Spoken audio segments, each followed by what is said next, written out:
Hi, it's Tiffany. Welcome back to the PMO Playbook, where we enlighten individuals with the tips and tools and techniques to navigate the PMO as a project manager. This podcast episode is more so about, oh my God, I'm not sure if you can hear me. They like grinding up trees outside, but this episode is more about the 2025 year in review. Some of my highlights, some of my key takeaways, and just overall in general, kind of just doing a reflection of 2025 and where I am with that. So I want to start with what I'm currently reading. What I'm currently reading is F Being Humble.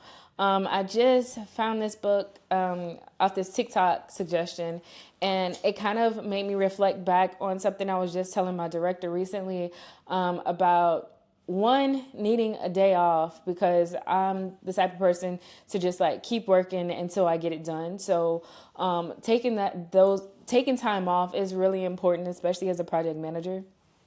Okay, and then two, also being cognizant of stakeholder management. And I think that's something that a lot of people, either you have it or you don't have it, and it is a skill. I think it's more so a soft skill that you really have to work on internally, like something that you need to work on as far as communicating, as far as building relationships with those stakeholders, and then also being able to broadcast that depending on your audience. So like executive leadership level, you would more so talk about like key takeaways, highlights, decisions that need to be made, and then next steps. Who's going to lead this initiative? Is it going to be you? Is it going to be someone on their team? And then also like, what's the time frame? I feel like I'm always constantly asking different leaders like, okay, so what's the next steps and how much time will it take to get this done? Specifically, I think that I'm experiencing a lot of burnout right now because I am on a project that is high priority, high urgency, and high visibility. And so with that, being new to the organization, it's like I'm still navigating those relationships and learning who these people are and if they're key playmakers or not. And so it has become difficult, but I will say after taking that day off, it allowed me to like rejuvenate and gain my confidence back into the project to say like, okay, we can get this done. Let's see, how can I communicate this to the project leaders? Let them know like, hey, the project is getting pushed back already. Like I understand that we were 8 weeks, now we're 10 weeks to go live. And there's a lot of decisions that need to be made that are now getting delayed. So with that, are paying attention to like what's on the critical path, what decisions need to be made now, what can wait until later. But there's also like holidays that needs to be taken into consideration. People are taking time off for the holidays. I will say being back in healthcare versus like higher education, it's almost like that same environment, same setting where you have key playmakers, but you also have like your resources that's in the IT department that's actually getting the work done, taking out time for holidays. It's like, granted, people will take the entire year and work themselves into the ground to wait until November, December, that sometimes you have time that you either use it or you lose it. So like if you're not going to use this time by November, December, then you're starting back again in January from zero. And now you're having to work yourself to death to get back to that point. So I think communicating that with the teams that like, hey, I know we all are burnt out. I know we all are tired of all of these meetings every single day. But at the same time, it's like, if I can get you guys to like understand the roadmap, understand where we are, understand the project plan, the timeline, and then the activities that are upcoming, I think we all can navigate this project a lot better. So that's why I took that day off that was much needed, and then came back really rejuvenated and was like, hey guys, to the project owner, like the project sponsor, like, hey, I know this is what's going on. Like I'm ears to the ground, listening to these different teams talk, joining calls. They may or may not know I'm on there, and hearing the questions that they have about this project. And it's like, I get the urgency, I get the push to have this done by a certain point in time. But at the same time, it's like, if the resources aren't feeling appreciated or like they're in the know, then it really becomes a chaos, managing the chaos. And so with having that like transparent conversation with the project sponsor, I was able to get 15 minutes on his calendar every week to give him an update of like, hey, this is what's going on. This is what I'm hearing. And this is what I suggest to navigate it. So now we have a weekly call with the internal team to kind of like gain that momentum of like, hey, this is what we're focusing on this week. And then this is what you can expect to see like as far as workload this week as well. So just having those transparent conversations is really important. So I just wanted to kind of like talk about that for a little bit. And then previously what I read was Start with Why. And this book was really important because starting with why and then also keep on asking like those 5 W's of like, okay, I understand why this, but what's next? I understand that, but after these next steps are these completed? Like, is this completed? Like working through those type of questions with the resources on the project will not only help you to understand the process and workflow as somebody that's coming in new, but it also will get them to start thinking of like, okay, why do we do it like that? Or I'm not sure of the process, but I know somebody who does or who's usually involved in the process. So whenever you have those type of conversations of getting people to think of why they're doing things a certain way or who's the key decision makers, then you'll come back and be like, hey, I know that these are the key decision makers. We don't have a workflow that this needs to be documented. And then that creates, honestly, an ease for other project managers to come behind you and understand not having to navigate the chaos, but understand why things are done a certain way and what's the process and workflow. So that's something I was reading previously. And then also I've recently learned about the term Socratic method. So I came across this individual where me and this person was having this conversation, and the conversation was more of like getting me to think of my answer. Like, okay, I don't know isn't an answer, but I don't know. And what would possibly be the answer? Like, why don't I know? Is it because I truly don't have an answer? Or is it because I haven't thought about my answer? And so I came across this TikTok. Again, if I'm not working, if I'm not with my kids, if I'm not reading a book or coloring or watching Reasonable Doubt, I'm usually brain rotting, as my kids say. I'm usually brain rotting on TikTok. So the Socratic method is basically like getting you to, it's kind of the same thing with Start with Why, but like getting you to think of why did you answer this way? Active listening, and then like really being cognizant of like, okay, you said your answer is this. So why did you say that was your answer? Or why did you make that decision? Or why did you not like something? Like whenever you really start to be an active listener and get people to think about the decisions that they're making or the answers that they're providing, then it comes like twofold of like, I don't know why I do that. Why do I do that? And now that I don't know why I don't do that, now I need to figure out why I don't know, or now I need to figure out the answer. The Socratic method is definitely something that I think any project manager can use. And whenever I was falling down the rabbit hole on TikTok, I realized that that it's actually used a lot in law school. And so this is something that they practice a lot of, kind of like not badgering or pestering somebody, but just like always being curious. Like, I'm curious why that is your answer. I'm curious, why do you do it that way? I'm curious, why don't you know the answer? It's not to be like a butthole, but it's more to be like, stay curious, stay mindful, being an active listener, asking the right questions, and then that can lead you to a positive place of understanding. I think it's a really good method, and you should look it up to see if that's something that you would want to use across your project teams and also stakeholder management. All right. So so the next thing is that I wanted to talk about the podcast. So the PMO playbook, of course, is something that I've always wanted to launch.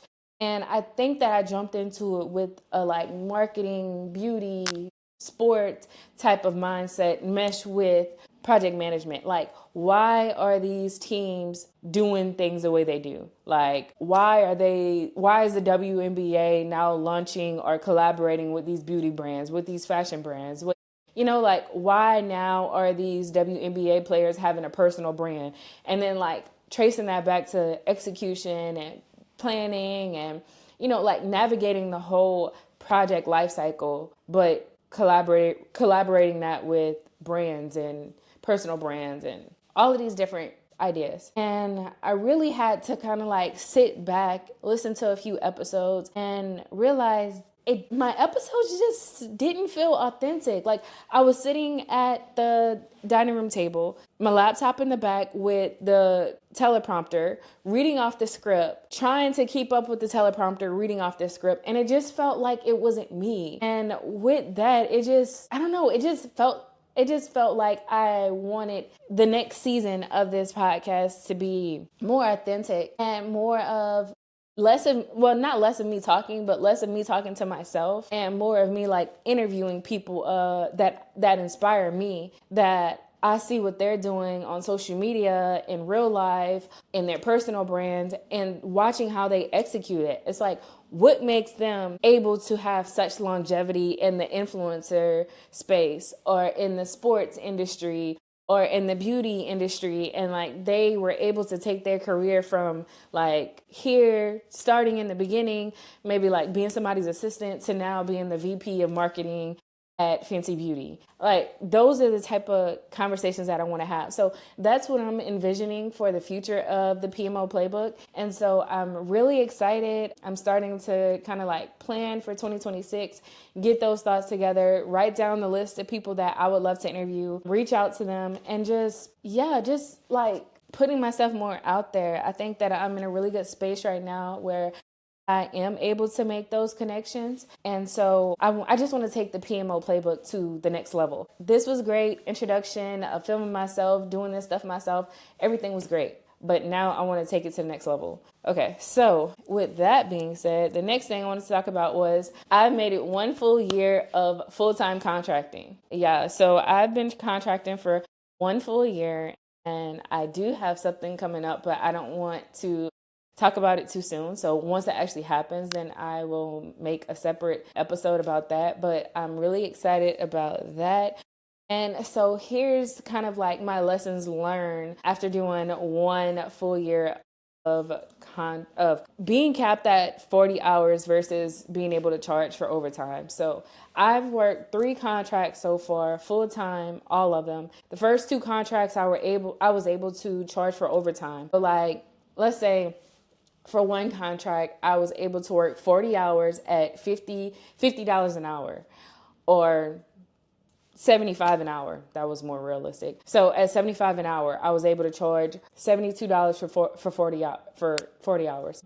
And then every hour after 40, I was able to charge a time and a half. So that is like so lucrative. You get so much money in a short period of time frame, because that contract I was working for about 6 months. Then I moved over to another contract, which was less an hour, but I was still able to charge for overtime. This current contract that I'm in, love it, love the people, love my boss. Again, I've had such amazing bosses after having such toxic workplaces in the past, 4 years, I would say. So the last 2 bosses have been amazing, but this contract that I'm currently working at is capped at 40 hours. And I will say, you can feel it being capped, because with the previous contracts, I was making so much money, working like 50 hours a week. And again, I'm the type of person that like, I'm just going to commit to doing this. I'm going to, like really put my all in this and not take any time off.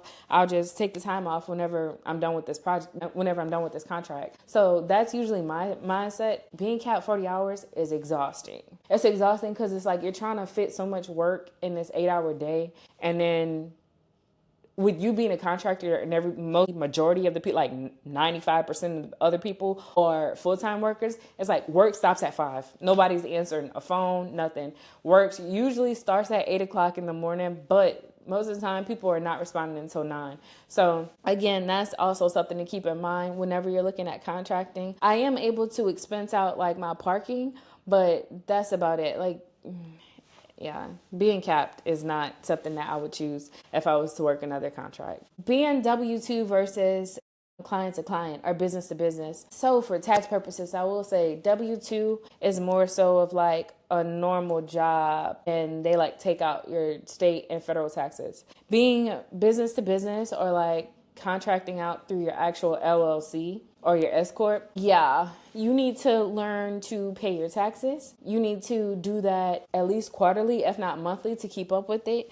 And then also taking out money to say like, yeah, this is mine versus this is the business. I did not do a great job at that, and I'm paying for it through federal taxes. And then lastly, the holiday burnout. So as a contractor, like I mentioned multiple times so far, I'm the type of person that's like, yeah, I'm just going to keep working. I'm going to keep working. I know that at the end of the 6 months, I'll take a break for a week and then find the next contract. Holiday burnout is so real, especially whenever you're working in more of like a public sector and less of like a private sector. People are taking off like 1-2 weeks at a time leading up to Thanksgiving and Christmas holidays, and it leaves you in kind of like an unknown space because it's like, I'm trying to manage this project, but you have so many people taking out time, and it's like, how do you manage that? How do you manage that as a contractor? So I've been trying to be very clear with my communication, reaching out to people ahead of time to ask them like, hey, I know that the holidays are coming up. Do you have time scheduled off? So with that, it has allowed me to have better visibility. And also I put in the Teams channel, I put like a poll so that they can choose any upcoming time off that they have scheduled. And that has helped as well. So I can actually see like, yeah, these key decision makers are going to be out for the next like 2-3 weeks.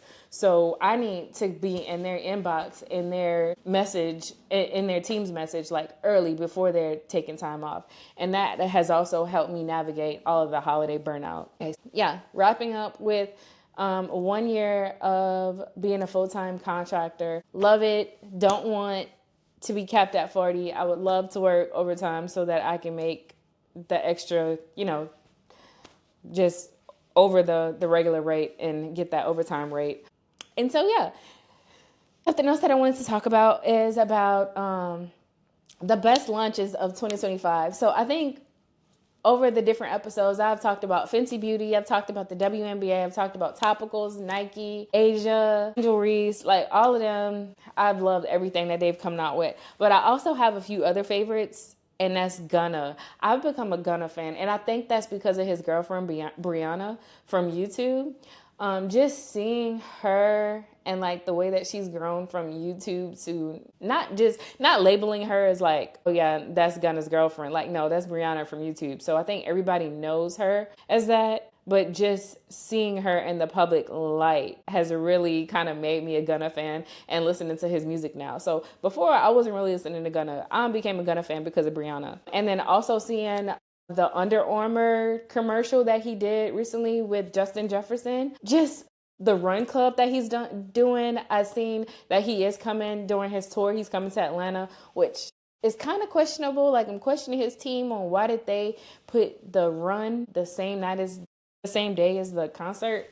Because, babe, we're in our 30s. Like, we don't want to go work out and then get ready for a concert right after. That's a lot, right?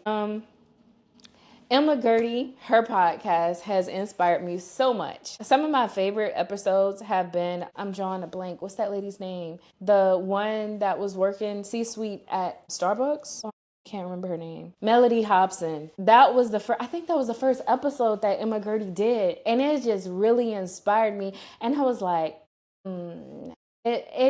she dropped so many gems. She shared so many resources. And I love her podcast. It's just so amazing to see what she's done. But also, I think that you can do a lot with different connections. And I would love to make a lot more connections than I have in the past, like in the previous years. So the recent podcast also with Tracee Ellis Ross, so many gems, so many self-care tips, so many like, yeah, this is your life. This is how you should navigate it, whatever makes you happy. And then just seeing how like you don't have to share all of your business with everybody. You can keep that sacred and allow it to be just your business. And then lastly, the one with the founder of Ami Colé. Recently, she just announced that she's going to be the EVP of Kim Kardashian makeup line. Think that's very interesting. I know there have been a lot of thought pieces just across social media about her making that move. Think it's smart. I mean, in this economy, I think that you have to have multiple streams of income. So we don't know what's her end goal, but I do think it's smart to get her name out there. And then also, it seems like it was a connection with that Emma Grede podcast after she got on there. And then Emma kind of was like, yeah, I'm going to make the connection, put you into place. And whether we want to support it or not, I think that is still a smart move. And then lastly, I wanted to end this episode with my biggest challenge at the moment. And I was talking to my director about this yesterday. I think my biggest challenge at the moment is stakeholder management. Coming into an organization as a new person, especially, I won't say as a contractor, because they pretty much treat me like a full-time worker. But coming into an organization that you don't know all the key decision makers and the processes aren't documented, there aren't any SOPs for you to go and look at. It just really prompts you to kind of be like a forward thinker and a person that takes initiative to say like, well, I'm gonna be the person that go and create the workflow. I'm gonna be the person that go ahead and document this process, because it's like I don't want to keep having to come back to this conversation or asking you over and over again. Now you're getting kind of agitated, like, why does girl keep asking me questions about the process? I already told her.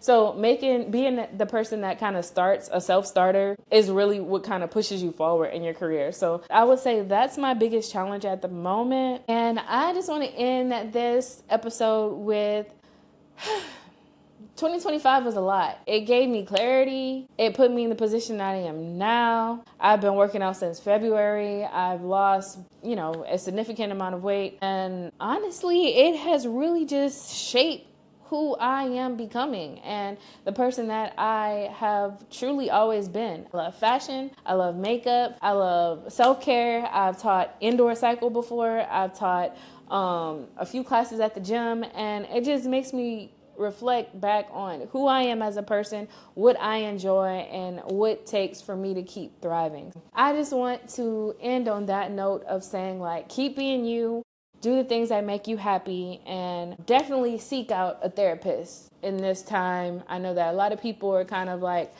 having those winter blues, and it doesn't have to be that way. You can reach out to a licensed therapist and get those tools and techniques that you need to support you. So hope you enjoy this episode. There's more to come. I'm really excited about 2026. And yeah, thank you for watching.